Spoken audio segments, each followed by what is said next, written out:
Greetings everyone, and to all our dear brothers and sisters all over the world. Today in our family altar, we will be focusing on the book of Deuteronomy, chapter 4 from verses 23 to 40. In this account, Moses was giving instructions or farewell messages to God's people. Nagbibigay siya ng mga tagubilin sa bansang Israel bago sila pumasok sa Promised Land. Let me first read from verse 30 of chapter 4. When you are in distress, and all these things have happened to you, then in later days you will return to the Lord your God and obey Him. Also in verse 31, for the Lord your God is a merciful God. He will not abandon or destroy you, or forget or break His covenant. Si Moses po, hindi siya inalaw ng Panginoon na makatawid sa Jordan or makapasok sa Promised Land. At one point, God was angry with him and he was disciplined for the sake of the people. Only God's people will cross over and possess the good land under Joshua's leadership. Si Moses po, he was humble even to accept na hanggang doon na lang pala yung assignment niya with the people. And nonetheless, we can consider na successful din siya because Joshua was his disciple. Yung mga victories ni Joshua, victories na rin ni Moses. Amen. Now, Moses had two important commands. Sabi nga ng mga matatanda, di ba, pagka nagtatagubilin sila, ano sinasabi nila? Wag na wag mong kalilimutan. Wag na wag niyong gagawin ito. Moses said, be careful not to forget the covenant of the Lord your God that He made with you. He also said, be careful not to make for yourselves an idol or carved image in the form of anything the Lord your God has forbidden. For the Lord your God is a consuming fire, a jealous God. Verse 24. Nga si Lord ayaw niya ng adultery at idolatry. Kasi He Himself is a faithful God. He never looks to the left or to the right. Sa atin lang siya nakatingin lagi. Ngayon, ano po ba yung mga consequence of being unfaithful to God?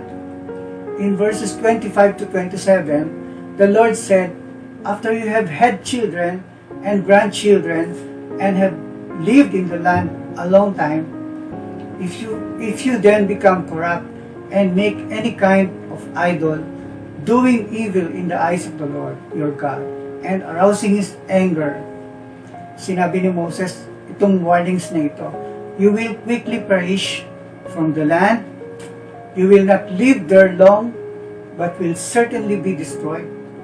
And the Lord will scatter you among the peoples, and only a few of you will survive among the nations to which the Lord will drive you. Especially so when most of Israel intermarry with foreigners and adopt their gods. Dito po sinasabi ng Panginoon na if Israel chose to be unfaithful to God, they will lose God's covering. So, paano po ba natin isisik ang Panginoon? In verse 29, the Lord reminded Israel, seek the Lord. If you seek the Lord, your God, you will find Him if you seek Him with all your heart and with all your soul. In verse 30, when you are in distress and all these things have happened to you, then in later days you will return to the Lord your God and obey Him. For the Lord your God is a merciful God, and He will not abandon or destroy or forget or break His covenant. Madalas po ay nakakalimutan natin ang Panginoon. Nakakalimut tayo. Kakasala din tayo. Hindi natin namamalayan. Napakalayo na pala natin sa Panginoon. Ano po ba yung mga naglalayo sa atin sa Panginoon? Mga idols. ito po ba yung mga binabanggit sa Old Testament?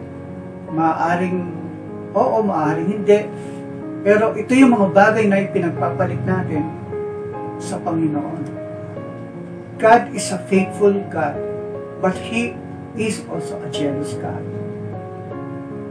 Ano po ba ang isang idol? An idol is something or someone that is loved more than God, wanted more than God, desired more than God, treasured more than God, enjoyed more than God. Maaari entertainment ito, or hobby, o tao, family, or your job, or your ministry, pwedeng yung business mo, or even your gadgets. God is always after our hearts. He wants our full devotion and worship. Di tayo dapat ma-surprise kung minsan meron siyang inaalaw. Meron siyang inaalaw na mga pangyayari sa buhay natin para lang makuha niya yung atensyon natin. Minsan, nagbabato siya ng maliit na bato para makuha niya yung atensyon natin.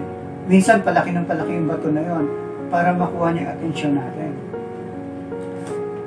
Madalas po, yung mga pagkuha ng atensyon ng Lord, financial crisis or financial stress, minsan yung mga plano natin hindi nasusunod, nalulungkot tayo, pero hindi natin alam may mga purposes pala ang Lord. Maaari yung mga kalamidad na nangyayari sa bansa natin or sa buong mundo, maaaring ito yung paraan ng Panginoon upang makapangusap siya sa atin, upang gisingin tayo sa ating pagkakalimot sa Kanya. Maaaring ginamit din ng Panginoon itong panahon ng pandemya upang tayo ay makapanumbalik sa Kanya. Because God is committed to us, He will always pursue us in love to turn us back to Him, turn our hearts back to Him. In Hosea chapter 6, from verse 1 and verse 3, God says, "Come, let us return to the Lord, for He has torn us, but He will heal us. He has endured, but He will bind up our wounds." Let us acknowledge the Lord. Let us press on to acknowledge Him. As surely as the sun rises, He will appear. He will come to us like the winter rains, like the spring rains that water the earth. Tayo po ay manalangin. Panginoon, salamat po sa iyong mga pangungusap. Salamat po na Ikaw ay nangusap sa bawat puso namin. Tulungan mo kami na makapanumbalik po sa iyo. Panginoon, alisin mo ang mga hadlang, mga bagay na pumipigil po sa amin upang makapanumbalik kami sa iyo. At Panginoon, tulungan mong bumalik sa amin ang galak ng paglilingkod sa iyo, excitement ng paglilingkod sa iyo, yung joy of salvation. Panginoon, yung kagalakan na manalangin sa iyo. Panginoon, yung excitement sa pagbabasa ng iyong salita. At Lord, yung excitement namin sa fellowship, sa pagdalo sa gawain mo, Panginoon. Salamat po, Panginoon, pagpalain mo ang lahat ng mga kapatiran. Lord, ito po ang aming dalangin sa pangalan ni Jesus. Amen. God bless you po.